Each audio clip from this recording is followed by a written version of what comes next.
Here begins tape number 1 in the videotape deposition of Donald J. Trump in the matter of Trump Old Post Office LLC versus CZ National LLC and BVS Acquisition Co. LLC in the Superior Court of the District of Columbia, case number 2015 CA 005890B. Today's date is June 16th, 2016. The time on the video monitor is 9:59. The videographer today is Zach Arnson-Serrata, representing Planet Depots. This video deposition is taking place at 1200 17th Street Northwest, Washington, D.C. Would counsel please voice identify themselves and state whom they represent? Rebecca Woods, counsel for Trump Old Post Office. I also have with me Alan Garton, general counsel for the Trump Organization. Deborah Baum, counsel for the defendants, CZ National LLC and BVS Acquisition Company LLC. The court reporter today is Debbie Whitehead, representing Planet Depots. Would the reporter please swear in the witness? Can you raise your right hand? Yes, Do you swear the testimony you're about to give will be the truth, the whole truth, and nothing but the truth? I do. Thank you. Good morning, Mr. Trump, and again, thank you very much for being here. Thank you. Would you state your full name for the record, please? Donald John Trump. And I imagine you've had your deposition taken a number I of have, times. yes. So you know the drill, and I do. won't waste anyone's time going through it. Good, thank But you. do know that if you need to take a break, I'm happy to let you whenever. Very good, thank you. What did you do to prepare for the case today, for the deposition? I would say virtually nothing. I spoke with my counsel for a short period of time. I just arrived here and we proceeded to the deposition. Thank you. So you didn't look at any documents or No, I didn't. anything? And of course, I don't want to know what you talked about with your counsel. Let me quickly have this marked as the next deposition exhibit, which I believe is 182. And then this time remembered, sorry, to bring a copy for you, Alan.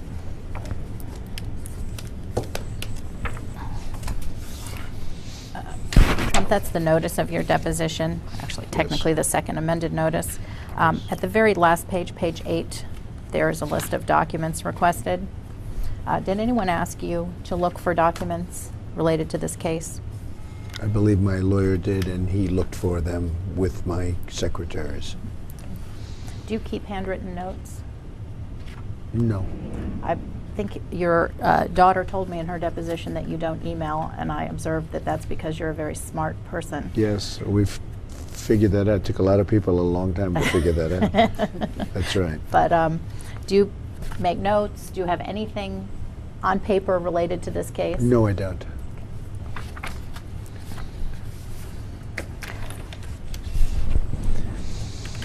What do you know about this case? What's your understanding of this case, other than anything your lawyers told you? Well, it's a restaurant with a good name and a good reputation. And by it, do you mean Mr. Zakarian's restaurants? Yes, Or? yes. We worked long and hard and spent a lot of money, even in legal fees, to get a lease signed. It was a very prime spot in the building. I actually think he made a mistake by not doing it, because I think he would have done well there. But a very prime spot in the building, and ultimately it got signed. I believe my son Don worked on it for the most part, but I haven't been involved in it almost at all. But we were happy to have him in the building. What do you know about the lawsuit? Well, I just know that they canceled the lease, I guess based on the fact I'm running for office, and they thought I made statements that were inflammatory in some form, and I don't know if they sent out a notice. I think what was maybe worse than sending out a notice, they went to the press, and essentially it became a press deal, but they tried to get out of their lease. I assume at some point they sent us a notice or whatever. I don't know. I don't think I've ever seen the notice, but I know it's been terminated anyway. They terminated the lease in their mind. What do you mean in their mind? Well, I mean they wanted to get out of the lease, so they sent us a notice. But we feel, we have a lease. What do you think they wanted to get out of the lease? Objection. Sorry, objection foundation. I don't understand why they did this. I'm running for office. I obviously have credibility because I now, as it turns out, became the Republican nominee, running against, we have a total of 17 people that were mostly senators and governors, highly respected people. So it's not like, you know, like I've said anything that could be so bad, because if I said something that was so bad, they wouldn't have had me go through all of these people and win all of these primary races, and I'm pretty even in the polls, or close to even in the polls right now. So, so I was very surprised that he wanted to get out of the lease. Did you have any understanding at the time of the termination as to why he wanted to get out of the lease? I wasn't too much involved in it. It was mostly my son and daughter, who you know. Okay. Have you had any conversations with either, well, with not just your children, but any of your internal Trump team regarding this lawsuit? No. No, not at all, other than Mr. Garten for a couple of minutes. So. And I'm not asking about what Yeah, you talked with that's him okay. about, because he's your counsel. But no, I haven't really discussed it. Okay. Have you had any discussions with Ivanka or Donald Jr. at all about this dispute? Other than they said that I guess he wanted to get out, and that was a while ago. Since then, I haven't discussed it. I didn't even discuss their deposition that I assume they took with you, based on your statement. Are you you're the majority owner of the old post office entity, Yes. correct? Do you know what percentage you own? Beneficially or directly? Well, my children have a piece. We own 100% as a company. My children have a piece of it. And who is? But you personally are the majority owner Oh, or yes. beneficial owner of the Yes. entity. Yes. Okay. Do you know what percentage you own? I guess it's close to 80%. Who's the decision maker for the Trump Old Post Office entity? I would say in this case Ivanka and Don. I am ultimately, but I rely on them to make the decisions. Has that changed over time? I think as they've become older and wiser, I give them more and more decision-making ability. But they have the right to make a decision, yes. At the outset of the Trump organization's desire to pursue a lease from the GSA for this property, were you principally in charge at that point in time? My daughter mostly was involved, Ivanka. I would say more than anybody else. What's your vision for the Old Post Office Hotel project? Well, I think it's going to be a beautiful project. We're opening fairly soon. Too bad we don't have the restaurant in it. We would have liked to have had the restaurant. We think it would have been good for the hotel. But we'll be opening soon, and it'll be a luxury hotel. Hopefully one of the great hotels of the world. The building is spectacular, but the building is really spectacular, and the construction has come out very well.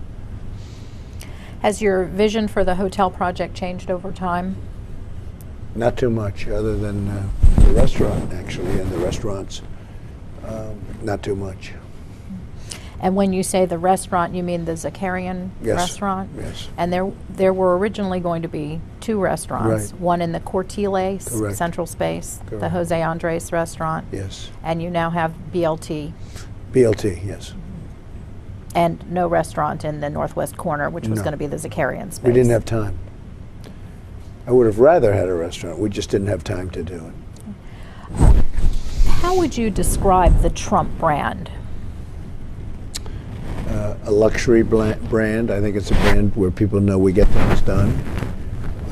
It's a very successful brand, and does well Around the world. around the world, yes. And is it fair to say that you are the person largely responsible for building that brand? Yeah. And is it fair to say that you are the individual mostly associated with that brand? Objection. Yeah, I mean, yes, and I think my children are coming more and more into it. Ivanka probably in particular, but they're coming more and more into it. Okay. Next exhibit. This is 183.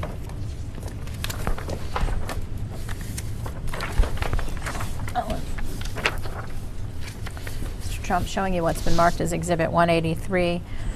These are materials we got from your website, and you're free to, but I don't mean to ask you to take your time to read the whole thing. But toward the end, it says, Mr. Trump is personally involved in everything that his name represents. This commitment has made him the preeminent developer of quality real estate known around the world, and in all his endeavors, the Trump gold standard is apparent. See that? Yes. Is that a true statement? Yes. And when it says that you're personally involved in everything that your name represents, what does that mean, that your name represents? Well, I think that, you know, I do things that don't necessarily have my name on it, but I'm involved with, when we put our name on a hotel, such as this one, which is very important, I'm very much involved in the details. I was involved in the design of the building and the room sizes and the entrances and the lobby and the marble and the bathrooms and the fixtures and the bars and a lot of things. I mean, you know, I'm involved very much with the hotel. The important projects, I get very much involved. And I imagine that's an important matter of pride to you, because you Yeah. know your name and you are associated with that brand. That's right.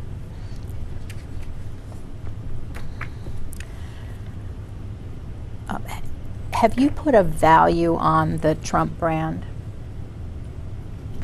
It's hard to value. There people put values on it, and you hear all different values. So it would be, you know, I just wouldn't want to know. I guess Forbes, for instance, in their magazines, they say they don't value brands. Others do value brands. Coca-Cola, as an example, or Pepsi-Cola. I think they have, most of their company is the value of their brand, not the value of the trucks or plants. So I don't know. It's something that comes up on occasion, but I never know quite how to answer that question, because I think it's a very valuable brand, but I wouldn't really know how to answer the question. Have you had valuations done of the brand? I don't know. I don't think I've seen one, but I think there was one done for the company a while ago. Do you know what it was? It was over $2 billion, I believe. What do you think drives the success of your hotels? Good management and great locations and great buildings. We have great buildings, and they're in great locations, and we have very good management. What impact do you think your political campaign has had on the success of your hotels? I don't think it's had much. People have been coming to the hotels for a long time, and I mean, I could tell you one example where it's actually been very positive is in Florida, Mar-a-Lago. It's had a very positive impact. The manager told me recently, he said, boy, it's the best, it is actually the best year we've ever had at Mar-a-Lago. Mm-hmm. And I was looking at the numbers. I said, what do you attribute this to? He said, the campaign. I mean, he said that. And we've had that elsewhere. So, but overall, I'd say it's fairly steady with, you know, it's, I don't think it's had a huge impact one way or the other. Mm-hmm. Where it has had the positive impact that you've described, Yeah. what do you attribute that to? I don't know. I mean, it's just, well, this is in Palm Beach. You know, the example I gave is in Palm Beach, and it's a pretty political place. You know, people want to be involved maybe in the process. I don't know what it is. But I think, you know, overall, it could even be a positive impact on the facilities as opposed to neutral. I don't know exactly. If you were to ask me, I would say more positive than anything else. And do you attribute that, to the extent it has an effect, it's because people associate you with the hotels and they want to be a part of your political Yeah, campaign maybe. to the extent they're favorably disposed? Well, maybe the success of the campaign. You know, people have said there's never been anything like this. O'Reilly said the other night, I think something to the effect that this is one of the great phenomena that he's ever seen in his lifetime. You know, so I mean, it's been pretty amazing. You have 17 people, and I end up at the top of, you know, one of the two parties. So I don't know how it's going to happen from here. We'll see. I mean, we're going to know in 5 months, right? But it's been, you know, it's been a lot of wins. We've beaten a lot of people, and I think people like that. So I think it's had a. I think it'll be great for the building in question, and I think we would have really been helped if we had that extra, you know, that restaurant that we wanted to have very much. I think it would have made the building more successful. And I think he would have done well. There have been a couple of reports that have suggested that the campaign has had a pretty strong negative impact on your hotels. I'm going to ask you to just take a look at them, see if you've seen these before. Did you mark this one?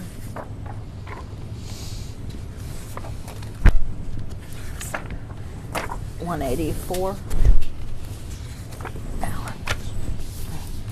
And here's another. This is 185.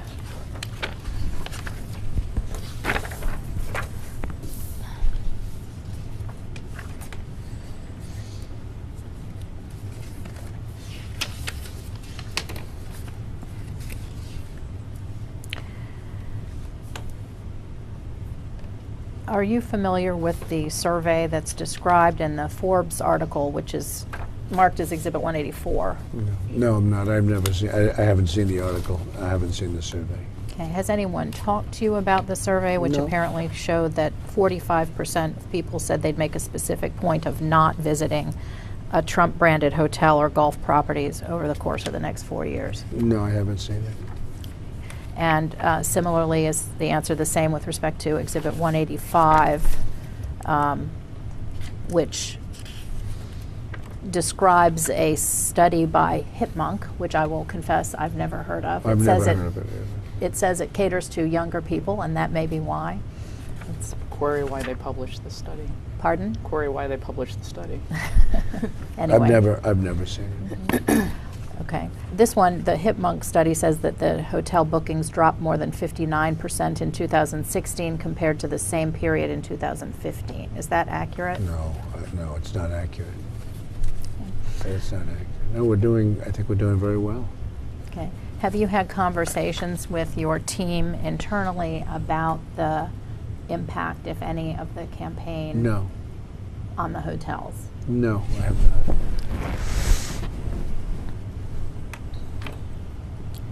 When did you first hear of Jeffrey Zakarian, Mr. Trump?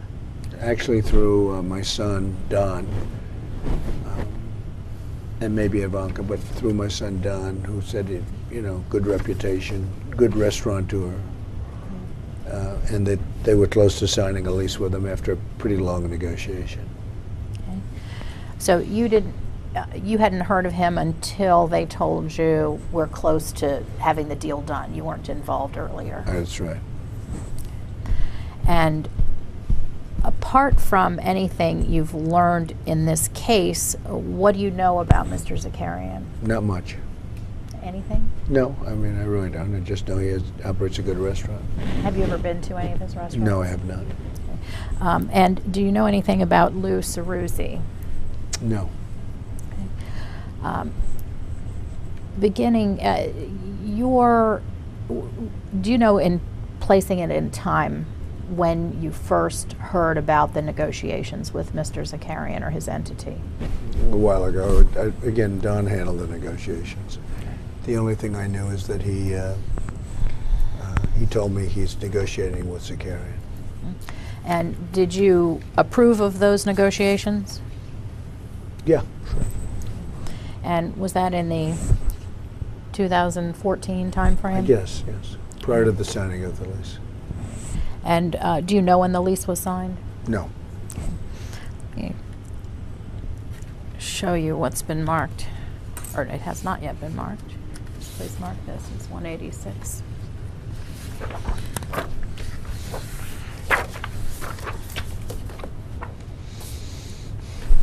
Mr. Trump, Exhibit 186 is, looks like a press release that was issued by your organization, the Trump Hotel Collection, in September 2013.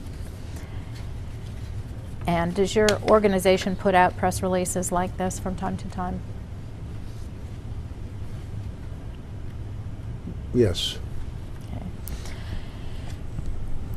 This one, Exhibit 186, describes at the top that you, Donald Trump Jr., Ivanka Trump, and Eric Trump unveiled the details of the plans for the development of the old post office. Okay. Do you recall putting this press release out? Well, I wouldn't have done it. This was done by probably the PR people with my my children. Okay. On the second page, second paragraph, beginning construction is scheduled to begin. Right. It says construction scheduled to begin in spring 2014 with an expected completion in late 2015. Okay. Okay. Was that accurate at the time? Perhaps, yeah. We were very much ahead of schedule. We're ahead of schedule,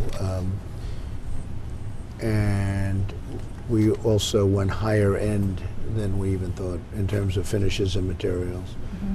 So we were thinking about completion sometime at the end of 2015. We wanted to take a little bit more time and make it, just perfect, because we're so far ahead of schedule, Mm-hmm. which was, I think schedule was 18, actually. What do you mean by schedule was 18? Meaning, what schedule? We wanted to have it built prior to 18. We originally had, you had to be open. I think it was 18 as a specific date, and we're going to be opening in 16. Is that why I've seen things that say, for example, we're opening 2 years ahead of schedule? We're substantially ahead of schedule. Okay. At what point did you change or make the decision to change the expected completion date from the end of 2015 to late in 2016? Oh, I don't think it was a big change. We actually went more upscale. We went a little more complicated design. The finishes were better, take longer to install. We went with the highest grade of marble. It takes a little bit more time. Even to get the material takes a little bit more time. Mm-hmm. Apart from the cost of the higher quality materials, how much, was that a very costly decision for you to make, just the delay in opening? No, not really, because it was a very, there was just a vast, pretty big period of time. We weren't sure exactly when. You never know until you really get, especially with renovation, you never know until you get into the job. Yeah, the material costs more money than we were originally going to spend. Well, I mean, really, apart from not talking about the cost of the enhanced materials or the new designs, isn't it the truth that just the delay in opening would have cost you a lot? Or is it the case that you had so much buffer? I never viewed 15. I always viewed we would open sometime toward the end of 16. Mm-hmm. I think much more so than 15. But so that delay didn't cost you particularly? No, we never thought of it. I always viewed it as being a 16. To do it properly, 16 would be sometime during the year 16.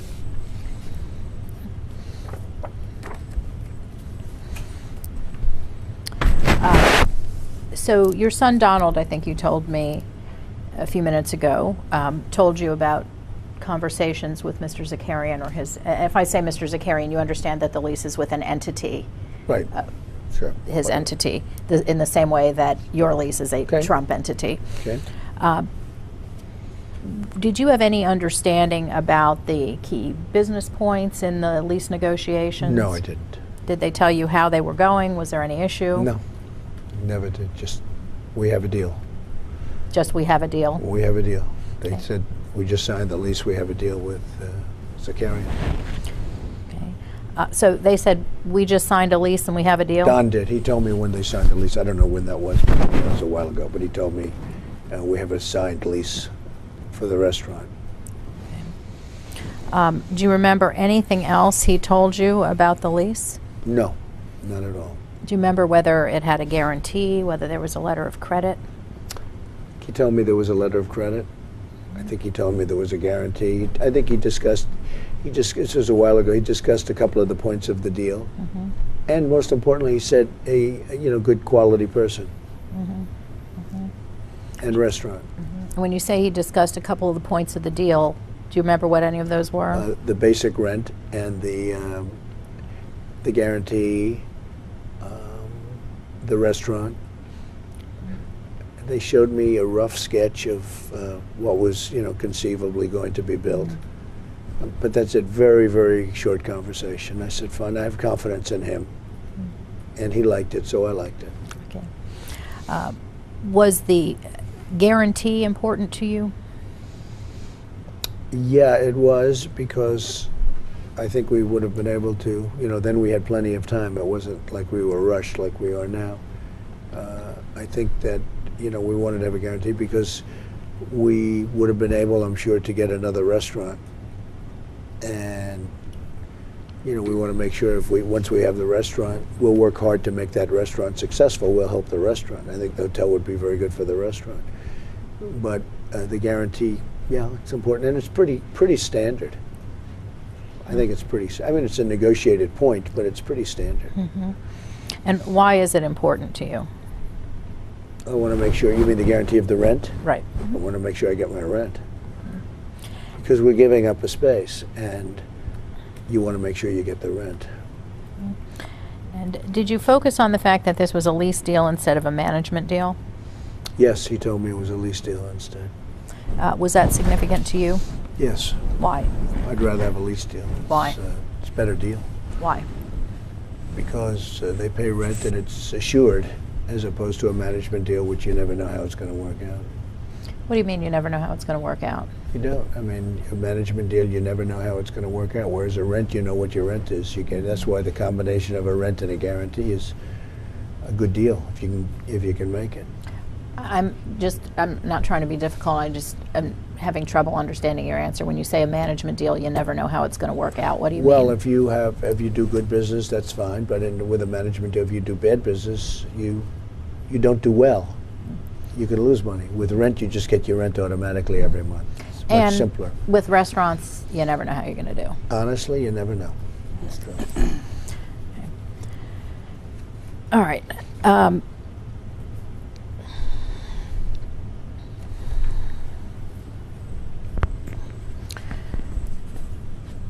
Show you, Mr. Trump, a copy of what's been marked as Deposition Exhibit 25. Counsel, this is the copy of the lease that I think that you used in Jeffrey Zakarian's deposition. It's Exhibit 25, and it's the Trump documents that were produced. We noticed that there are some duplicate pages in it for some reason. I think the court reporter may have to make it look bigger. Yeah. It was very impressive.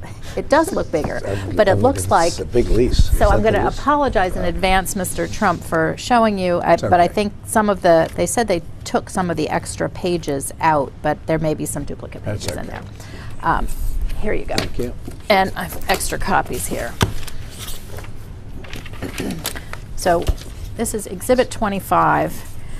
If you look at my understanding, the reason I was puzzled by your answer earlier about your son telling you the lease had been signed, my understanding is that you signed this lease. And if you look at page... Well, that's true. He asked me, yeah. Okay. Yeah, well, I believe I signed the lease. Okay. But he came in and said, we're signing the lease. So he said, I'll change we're it. signing it. Because I think I signed it. Okay. I'll tell you in a second. Topo 001968. Take a look there.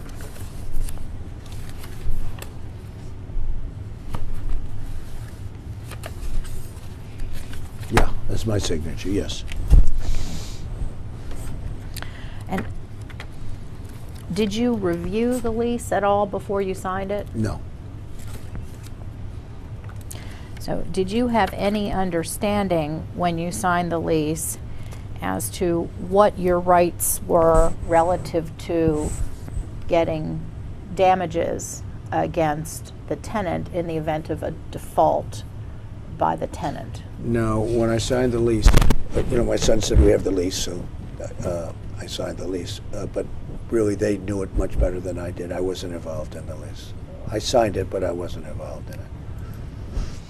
And how many leases like this have you reviewed in your career? Signed or reviewed? Reviewed. Not too many. I signed hundreds, much more than that. But I don't generally review them. I have somebody that, whether it's an executive or in this case, one of my children, I rely on people to do these things, including lawyers that I've had for many years, like a Mr. Garten or somebody. So I rely. So I very rarely get too involved in that. I will sometimes get involved in the rent, what the rent should be, and maybe if there's a guarantee or not a guarantee, which is a major event.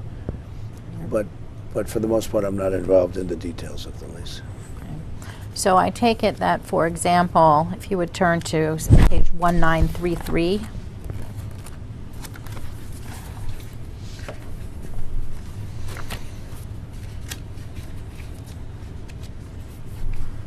Section 23D. Okay. Okay, got it. Yeah. You did not review this section What of the does that lease. say? Monetary damages. This is in the remedies I section. did not, no. Okay. Would you be able to read this section and tell us what your understanding of it is? Objection. Mr. Trump isn't a lawyer. I mean, do you want me to read it? It's long. It is long. It's very long. It is long. I would like you to read just the monetary damages section, starting at the number 1 in the middle of the page. Just there.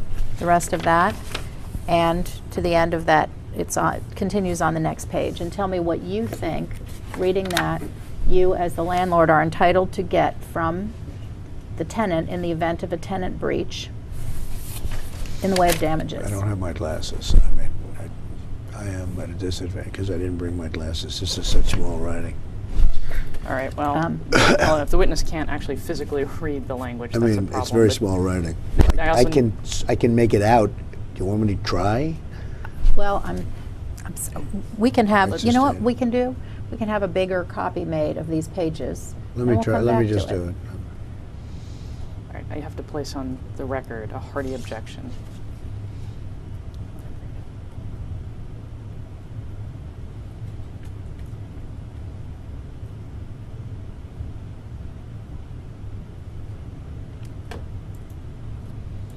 Yeah, it's all damages that the landlord may sustain, including all legal fees and everything else involved. Looks like everything in the kitchen sink to me.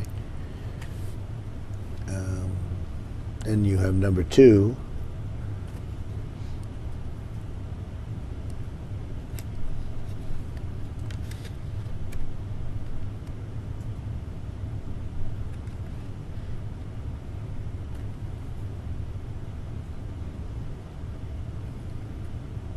It's the value of the positive difference with the aggregate amount of the base rent and the additional rent.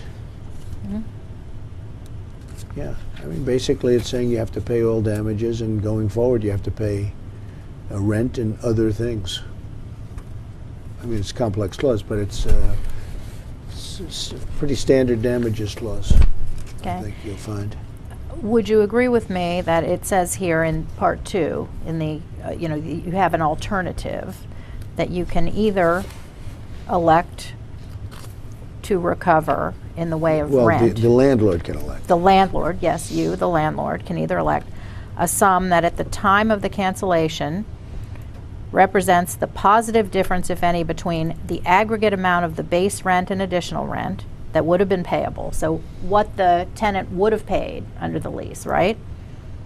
So the difference between that, Right. right? And then if you go over to the next page,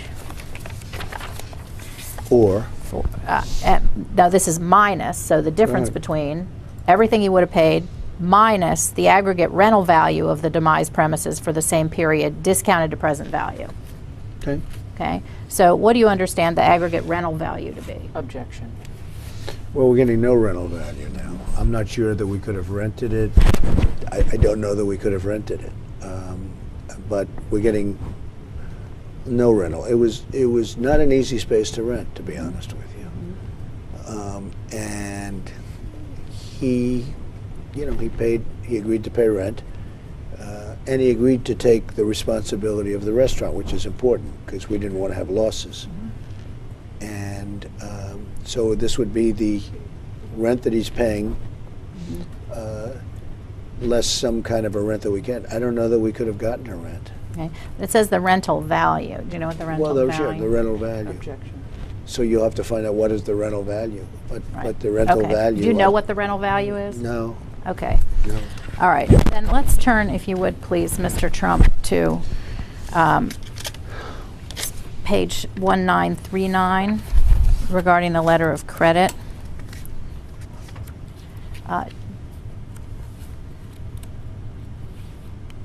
Just a quick question on that one. Okay. I won't make Okay, you read we it. got it. Thank you. Did you ever read this section of the lease No. on the security deposit guarantee letter of credit? No, I didn't. Okay.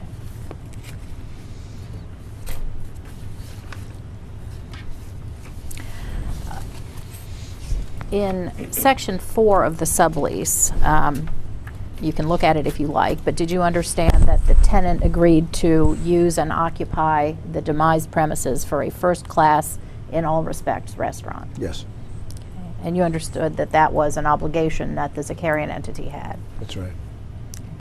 And did you also understand in section 36D of the lease that the tenant agreed to hire and maintain reasonably adequate personnel for the efficient service of its customers? Yes.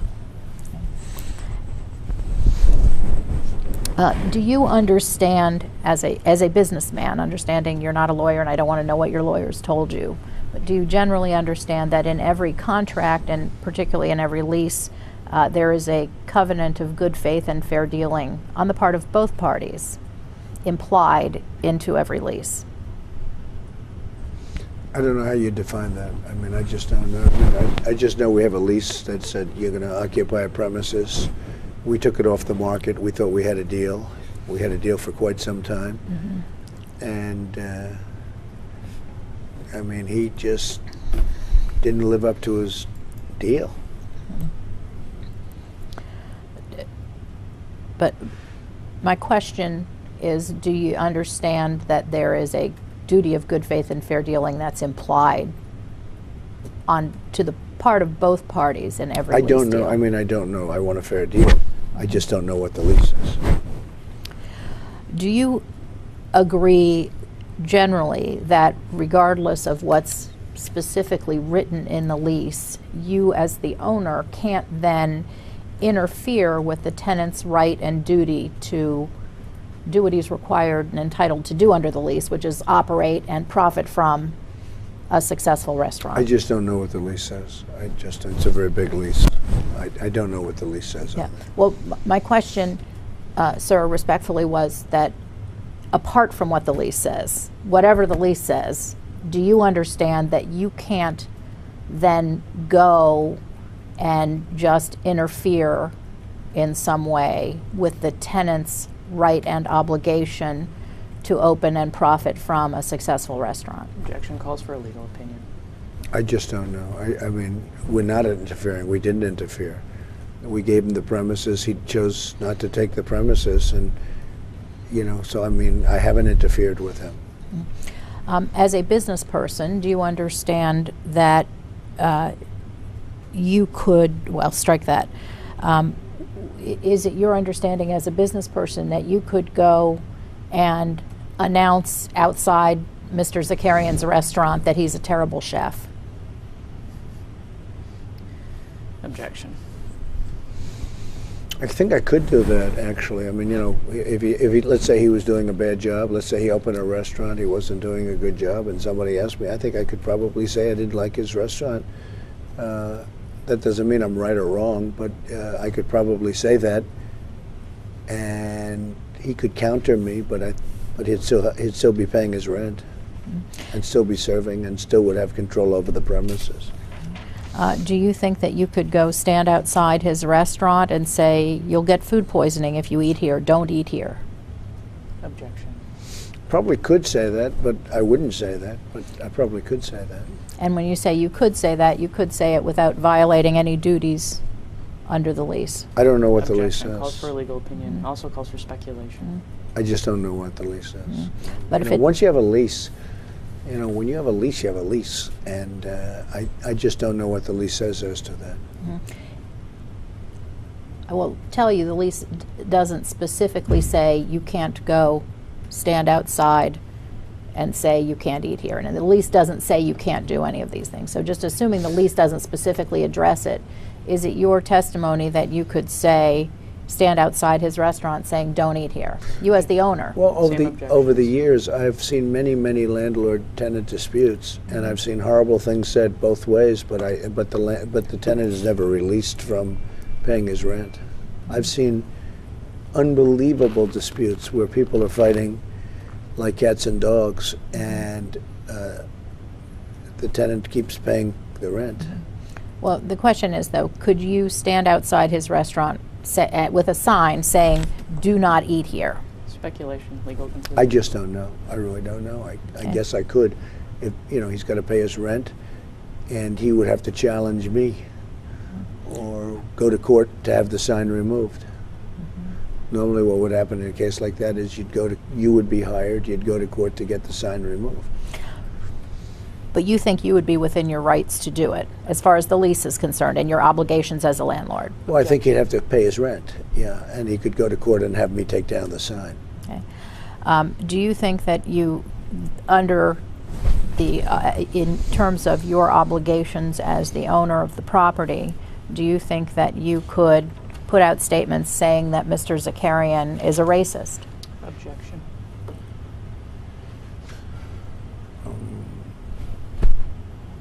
Yeah, I guess if he was a racist, I could. If he was a racist, I could do that. Do you think that would impact his ability to run and profit from successful restaurants? That I don't know. I mean, he's got a lease. He's got to. I don't know. That he's got a lease. He's got to pay his. He's got to pay his rent. You know, you can't. If somebody says that, would mean that every document ever signed, if somebody gets into a verbal dispute, that would mean all of the many leases all over this country would be terminated because somebody has, you know, got into a verbal dispute. I mean, that would mean arbitrators would have to be set up for what is a verbal dispute. You know, just you couldn't. You wouldn't have a country of laws. I mean, it would be a mess if you went by a standard like that. He's got a lease. He pays his rent. He can go to court and challenge me. He can go to court and sue me. He can sue me for libel if I said something like that. But I think he'd have to continue to operate his restaurant and pay his rent. Similarly, would your answer be the same with respect to assuming that you stood outside his restaurant and said that Mr. Zakarian was anti-Hispanic? Do you think that would interfere with his ability to operate a successful restaurant? He'd go to court and he'd have me taking, you know, the sign down or however method you want to talk about. But you'd go to court and you'd ask for a judgment that I would take down the sign. Do you think if the word got out that Mr. Zakarian were anti-Hispanic, that it would potentially affect the success of his restaurant? I don't know. I don't know. I really don't know. Okay. You understand, I'm sure, that what brings us together today is the decision that Mr. Zakarian and his entity made in the wake of the comments that you made when you announced your candidacy for president in June of 2016. Okay. And we have the transcript of what was said, but I don't think we need to go through all of it. But specifically focusing on the comments about Mexicans and immigrants, and making comments about Mexicans bringing Illegal immigrants, yes, illegal. Okay. And I Which is a understand. very big topic in this country. And which is a topic that, you know, has led to my nomination in a major party in the country. So it's not a very out there topic. With respect to the speech that you made, and specifically the focus on Mexicans and immigrants, did you write this statement in advance? Was it written? No, And did you plan in advance what you were going to say? yes, Okay. Did you talk to other people about it? no. Did you give any thoughts to the effect that your statement relative to Mexicans and immigrants would have on tenants in your current or future projects? No, no, I didn't. I didn't at all. You believe your comments have been misinterpreted by the media, correct? Perhaps so, yeah. I think the media is very dishonest. But all I'm doing is bringing up a situation which is very real about illegal immigration. And I think, you know, most people think I'm right. And would you agree that you've taken the position that the media has misinterpreted your comments and liberal groups have misinterpreted your comments? Well, I don't know. Some have misinterpreted them, some haven't. I mean, so the voters, I don't think, have. I got more votes than anybody in the history of the Republican Party primaries, by a lot. And, you know, that's pretty mainstream when you think about it. You have definitely tapped into something. Something, right? It's possible that I'll help him as opposed to hurt him. Help who?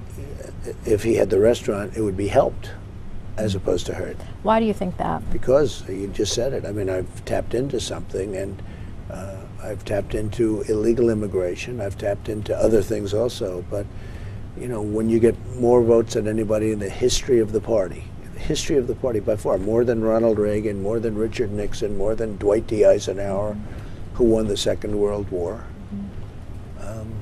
you know, that's pretty mainstream when you think about it. There have been a number of businesses that have terminated their relationships with you in the wake of particularly the comments regarding Mexicans and immigrants, correct? Well, there was not like no extension. Macy's was an example. No extension. I'm not even sure we had a deal with Macy's, but we ceased that relationship. Yes. And they publicly attributed it to the comments regarding Mexicans. I don't know. I and, think so. Yes. And would the same be the case for Univision? But I didn't have a lease with Macy's. Right. Okay. I didn't have a lease. You know, I didn't have that kind of a deal. It was just a month-to-month deal. With Univision, I had a signed contract. We went to court, and they paid a substantial amount of money to me. To settle? Yes. And what was your understanding of the reason for Univision terminating the relationship with you? I guess they didn't like my comments. I think they made a mistake. I think they feel they might have made a mistake, but you'll have to ask them. But I guess they didn't like my comments. And is the same the case with NBC? Well, NBC wanted to renew me on The Apprentice, but I told them I can't do it. But they did, you know, the Miss Universe was not nearly as important to them. But NBC, that all worked out very well. I don't know exactly what their reasoning was, but I can tell you they wanted to renew me very badly on The Apprentice. But it was you who said not doing that? I couldn't do it because I was doing this. There are only so many hours in the day? Well, you also have the equal time provisions. In other words, Right, yeah. I'm not allowed, essentially I'm not allowed to do a show and run for office. Free advertising. Which is, I think, unfair, but it's one of those things. And also, it is a time thing, but but you do actually have a legal reason as to why you can't do it. You would have to give every other candidate equal time, meaning 2 hours of primetime television. And I have a feeling they wouldn't like that. Probably not. You also had a relationship with CERTA. Yes, mattress. What was the nature of the relationship with Mattresses. CERTA? I just want to jump in and just caution the witness to the extent that what you're being asked might intrude upon confidentiality agreements or... Okay, fine. Yes. You had a relationship with CERTA, Yes. contractual, Yes. and CERTA pulled out of that relationship in the wake of your campaign comments as well, There was no correct? extension or something, yes. And did you have any understanding of what their reason for wanting to?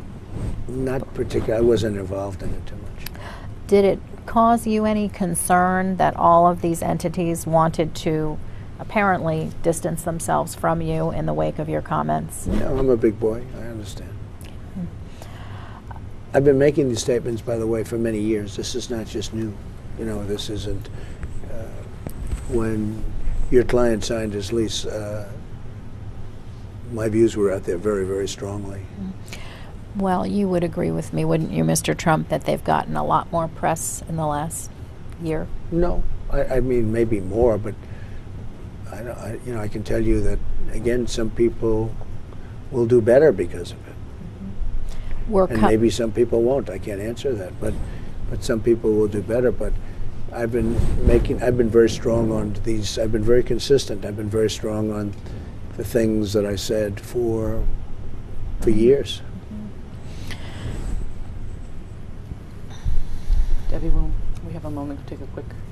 I would be grateful. Okay, great. Thank you.